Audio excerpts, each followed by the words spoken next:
مساء الخير. شاليه ناصية مميز جدا، له بوابة حديد شيك قوي. شاليه كمان فيه طقم مطبخ وفيه جلستين حجر وفيه شواية في مدينة 6 أكتوبر العجمي، الكيلو 21. احنا كده دخلنا من باب على التراس وعلى الممر ده داير ما يدور حوالين الشاليه. هنا في جلسة حجر، وفي نهاية الممر في جلسة تانية وفي شواية. وهنا كده أول مدخل للشاليه، لأن الشاليه له بابين. ده أول باب على ريسبشن كبير. هنا في شباكين على الممر الخاص، وهنا المطبخ واجهته من بره من الطوب الحراري وفي رخامتين وفي كمان طقم مطبخ. ده أول جزء في طقم المطبخ، وآدي الجزء التاني. وهنا في شفاط. بعدين هنا في صالة توزيع حلوة مساحتها كبيرة.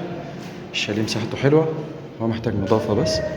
هنا كده حمام، وهنا كده أول غرفة نوم ليها شباك، والباب ده على الممر الخاص. وهنا غرفة النوم رقم 2 على الممر الخاص. هنا كده الشواية، وهنا الجلسة التانية. الشاليه للبيع سكاش في مدينة 6 أكتوبر العجمي، الكيلو 21، مسجل في الجمعية وفيه عداد كهرباء. العمارة فيها عداد مية وفيها حارس، وفي موقع حلو قوي كمان، قريب من شارع 10 التجاري وفندق دار الدفاع الجوي.